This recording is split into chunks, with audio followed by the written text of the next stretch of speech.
Hello बच्चों, स्वागत है आपका अपने साइंस क्लासेस में, आपके अपने यूट्यूब चैनल साइंस क्लासेस में। तो आज का अपना टॉपिक है, कल मैंने आपको पढ़ाया था आवर्धन और उत्तल दर्पण द्वारा प्रतिबिंब का निर्माण। आज का टॉपिक है दर्पण सूत्र, मिरर फॉर्मूला। उसको अपन कैसे उसकी व्युत्पत्ति करते हैं देखते हैं। चलो, दर्पण सूत्र कैसे निकालेंगे। दर्पण सूत्र होता है अपना 1/f = 1/u + के 1/v। ये होता है अपना दर्पण सूत्र। 1/f = 1/u + के 1/। तो इसका डेरिवेशन देखेंगे कैसे आया ये फॉर्मूला 1/f = 1/u + के 1/v। दर्पण सूत्र, ये मान लो मैंने ले लिया एक कॉनकेव मिरर।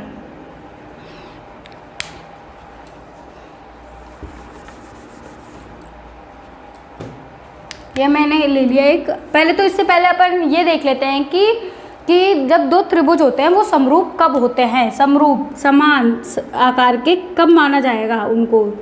जैसे ये एक त्रिभुज है ABC और ये एक त्रिभुज हुआ अपना PQR। ये अपना एक त्रिभुज हुआ PQR। ये त्रिभुज समरूप कब होंगे। ये समरूप कब होते हैं, जब इसके दो कोण बराबर हो, तब दो त्रिभुजों को क्या माना जाता है, समरूप। जैसे कोण B बराबर किसके है, कोण Q के, और कोण C बराबर किसके है, कोण R के। दो त्रिभुज बराबर है, तब जब दो त्रिभुज के दो कोण बराबर होते हैं तो वो दोनों त्रिभुज कैसे माने जाते हैं, समरूप त्रिभुज। तो समरूप त्रिभुज होंगे तो इनके एंगल भी बराबर होंगे। कोण A बराबर कोण B बराबर कोण C, कोण A बराबर कोण P, कोण A बराबर कोण P के होगा, और कोण B बराबर कोण Q के हो जाएगा, और कोण C बराबर कोण R के हो जाएगा। और इनकी भुजाओं का अनुपात भी बराबर होता है। AB/PQ बराबर AC/QR और बराबर BC/QR। तो दो त्रिभुज समरूप कब हुए, दो त्रिभुज समरूप तब होते हैं जब उनके दो संगत कोणों के मान बराबर होते हैं। दो संगत कोण B बराबर Q और C बराबर R। तो B बराबर Q और C बराबर R, दो त्रिभुज बराबर है, इसलिए ABC त्रिभुज और त्रिभुज PQR क्या हुए, समरूप त्रिभुज हुए। और जब समरूप हो जाते हैं तो उनकी संगत जो भुजाएं होती है, इसके संगत भुजा ये, इसके संगत भुजा ये, और इसके संगत भुजा ये, और इसके संगत भुजा ये, उनका जो अनुपात होता है वो भी क्या होता है, बराबर होता है। तो ये हुआ अपना कि त्रिभुज समरूप कब होते हैं। तो ये अपन ने पढ़ लिया। अब चलो अपन इसका डेरिवेशन करते हैं।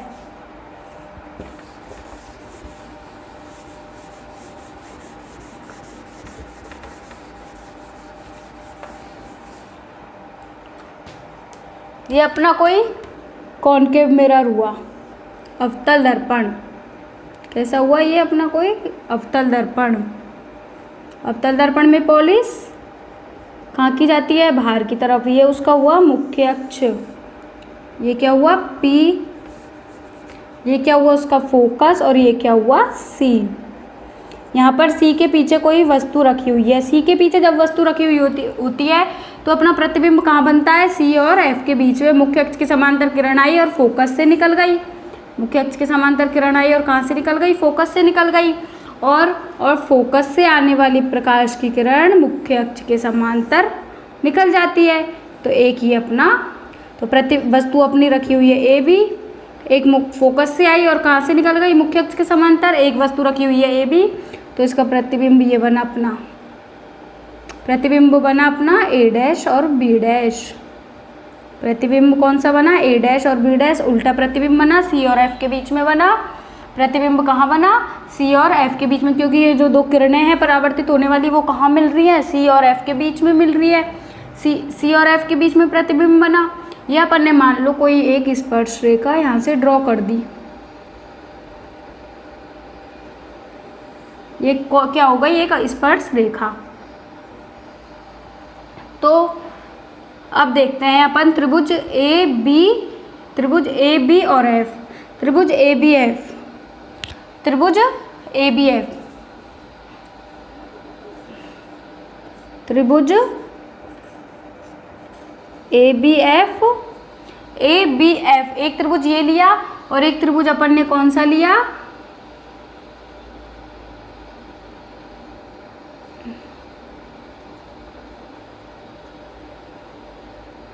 एक त्रिभुज अपन ने ले लिया ये वाला।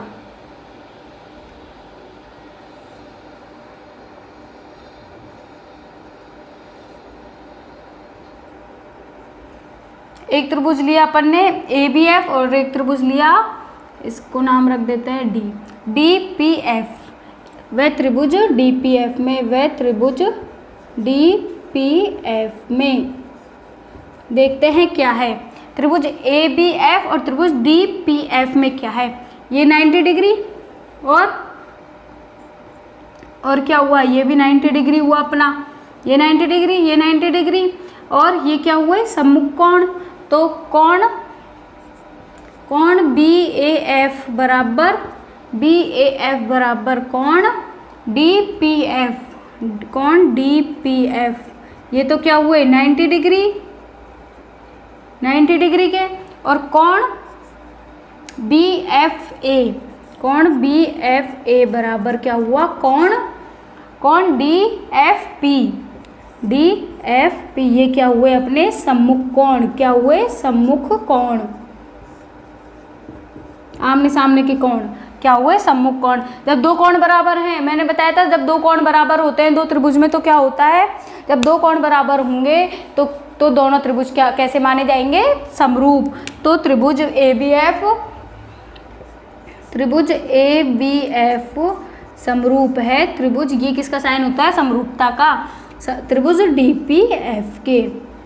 जब त्रिभुज ABF समरूप है, त्रिभुज ABF समरूप है त्रिभुज DPF के, तो अब अपन क्या कहते हैं, जब दो त्रिभुज समरूप होते हैं तो उनकी संगत भुजाओं का अनुपात भी क्या होता है, बराबर होता है। जब त्रिभुज ABF समरूप है त्रिभुज DPF के, तो इनकी संगत भुजा कौन कौन सी हो गई, ABF, तो AB अपॉन और DPF की AB और DP बराबर AF upon PF, AF upon PF। जब दोनों त्रिभुज समरूप है तो हमने इसमें समरूपता का नियम लगाया, जब दोनों त्रिभुज समरूप होते हैं तो उनकी संगत भुजाओं का अनुपात क्या होता है, बराबर होता है, AB अपॉन DP और AF अपॉन PF। इसके संगत भुजा ये और इसके संगत भुजा ये, तो AB अपॉन DP हो गया और AF अपॉन FP हो गया। तो AB तो क्या है अपनी, AB है वस्तु की ऊंचाई, वस्तु की ऊंचाई को HO से लिखते हैं, और DP क्या है, DP प्रतिबिंब की ऊंचाई नहीं है क्या, A' B' बराबर क्या है, PD के, A' B' क्या है, PD के। तो प्रतिबिंब की ऊंचाई DP क्या हुई, प्रतिबिंब की ऊंचाई को लिखते हैं अपन HI से। और AF क्या हुआ, AF को अपन यूँ लिख सकते हैं AP माइनस PF, AP में से जब PF घटाओगे तो क्या बच जाएगा, AF, AP में से PF को घटाओगे, इतने में से जब इतना गया तो क्या बचा, AF बचा कि नहीं बचा, तो और PF क्या है, PF। तो AP क्या हुआ अपना, AP वस्तु की ध्रुव से दूरी क्या होती है, ध्रुव से वस्तु की दूरी को क्या लिखते हैं, U माइनस PF क्या है, ध्रुव से फोकस बिंदु की दूरी क्या होती है, ध्रुव से फोकस बिंदु की दूरी को लिखते हैं फोकस दूरी, ध्रुव से फोकस बिंदु की दूरी क्या होती है, फोकस दूरी, तो U माइनस F। और PF क्या हुआ, ध्रुव से फोकस बिंदु की दूरी यानी F, क्या हुआ F। तो ये हो गया H upon two U minus F upon F। इसको अपन ने क्वेश्चन नंबर फर्स्ट, देखो फिर से क्या किया अपन ने कि अपन ने दो त्रिभुज लिए, उनको पहले समरूप दिखाया, उसमें दो कोण बराबर थे दोनों त्रिभुज में, एक तो 90 डिग्री और एक सम्मुख कोण। तो ये दोनों त्रिभुज क्या होगा, जब दो कोण बराबर हो जाते हैं तो दोनों त्रिभुज क्या होते हैं, समरूप। तो ABF समरूप है DPF के DPF। जब दो त्रिभुज समरूप होते हैं तो उनकी जो संगत भुजाएं होती है उनका अनुपात भी क्या होता है, बराबर। तो AB अपॉन DP और AF अपॉन PF ये क्या हुआ, बराबर। तो AB क्या है, वस्तु की ऊंचाई जिसे अपन लिखते हैं एच ओ से, और डी पी क्या है, डी पी क्या है, प्रतिबिंब की ऊंचाई, ए डैश बी डैश बराबर क्या है, पी डी या फिर डी पी, तो उसको लिखा अपने एच आई से। ए एफ क्या है, ए एफ कब आएगा, जब ए पी में से पी एफ घटा, और पी एफ तो है ही है, तो ए पी क्या है, अपनी ध्रुव से वस्तु की दूरी को यू से लिखा, और पी एफ क्या है, ध्रुव से और फोकस बिंदु की दूरी को लिखा अपन ने एफ से। फोकस दूरी, ध्रुव से फोकस बिंदु की दूरी क्या होती है, फोकस दूरी, तो वो क्या हो गई एफ, और पी एफ क्या है, अपनी ध्रुव से फोकस बिंदु की दूरी क्या होती है, फोकस दूरी। ये मैंने बताया था, ये आपको कुछ इंपॉर्टेंट डेफिनेशन बताई थी तब। तो ये अपना इक्वेशन नंबर फर्स्ट हो गई, h O upon H I equal to you minus F upon f. तो इसी प्रकार अपन क्या करेंगे, इक्वेशन नंबर फर्स्ट, इसी प्रकार अब अपन इन दो त्रिभुजों को लेंगे, त्रिभुज ए डैश बी डैश एफ और त्रिभुज ई एफ पी, त्रिभुज ई एफ पी। तो त्रिभुज ए डैश बी डैश एफ और त्रिभुज ई एफ पी, ये भी क्या होंगे, समरूप। ये इसमें हो गया 90 डिग्री, ये क्या हो गया 90 डिग्री, और ये क्या होगा इसमें सम्मुख कोण। तो अपन ले लेते हैं त्रिभुज, इसी प्रकार त्रिभुज, इसी प्रकार क्या हुआ अपना, इसी प्रकार अपने त्रिभुज कौन कौन से हुए, ईपीएफ व त्रिभुज ए डैश बी डैश एफ, ए डैश बी डैश और एफ क्या हुए, समरूप हुए। त्रिभुज ईपीएफ और त्रिभुज ए डैश बी डैश एफ क्या हुए, समरूप क्यों हुए, एक तो इसमें ये 90 डिग्री हो गया, कौन ए डैश और कौन पी 90 डिग्री, और कौन बी डैश एफ और ए डैश, और कौन पी एफ और ई, ये क्या हुए, सम्मुख कोण। तो जब दो कोण बराबर होते हैं तो वो क्या होते हैं, समरूप। तो जब त्रिभुज समरूप है तो इसमें संगत समरूपता का नियम लगा देंगे, ई पी एफ में लगाएंगे तो E P upon A dash B dash F में लगाएंगे तो इसकी संगत भुजा A dash B dash, F P के संगत भुजा ए डैश एफ पी, तो ऐसे की ऐसे ही हो जाएगा, क्योंकि एफ पी अपने पास है स्मॉल एफ, यहाँ से यहाँ तक की दूरी क्या है, स्मॉल एफ, और ए डैश एफ कुछ नहीं है अपने पास, तो ए डैश एफ कब आएगा, जब अपनी इसमें से ए डैश पी में से क्या कर जाएगा, F P, A dash P minus F P.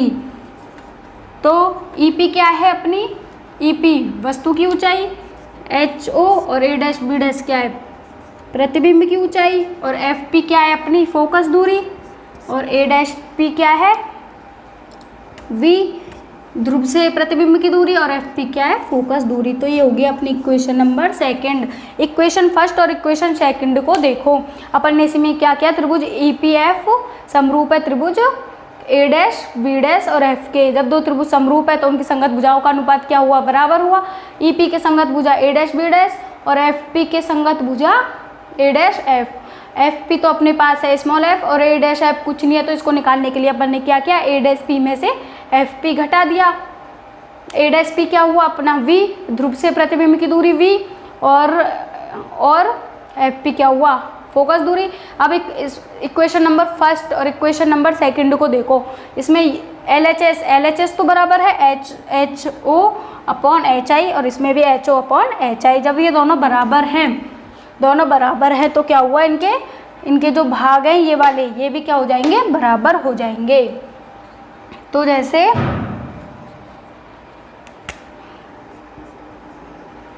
कौन कौन से भाग, u minus F upon f बराबर है f upon B minus f के बाई 1। इसको अपन मैं मिटा देती हूँ और इसको यहाँ पर लिख देती हूँ। अब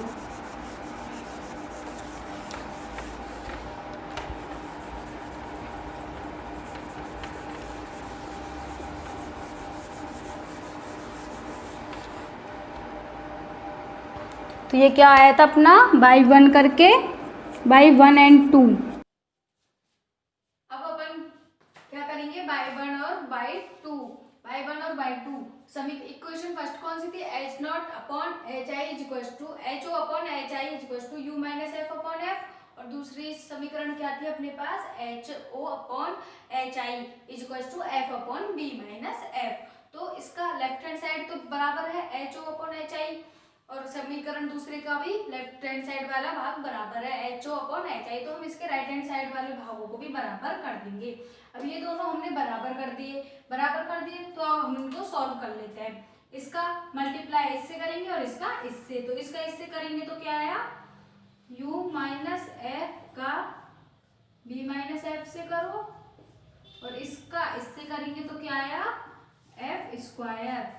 अब इसका इससे करो तो क्या आएगा, यू वी, यू का इससे करो minus U F minus F D minus minus plus के एफ स्क्वायर बराबर, ये एफ स्क्वायर है ये, अब इस एफ स्क्वायर से ये एफ स्क्वायर कट जाएगा, क्या बचा यू बी।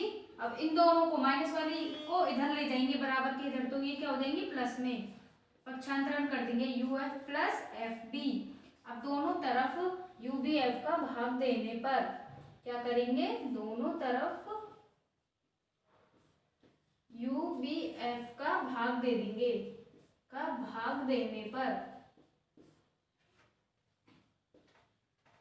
का भाग देने पर जब अपन ने इसमें दोनों तरफ यू बी एफ का भाग दिया, यू बी एफ का भाग दो, u b upon u b f equal to u f upon u v f plus f b upon u v f. U v से यू बी कट गया, क्या बचा 1 अपॉन एफ इक्वल टू, इसमें u से u कटा और f से f कटा, तो क्या बचा 1 अपॉन v प्लस इसमें v से v कटा और f से f कटा, तो क्या हुआ 1 अपॉन u।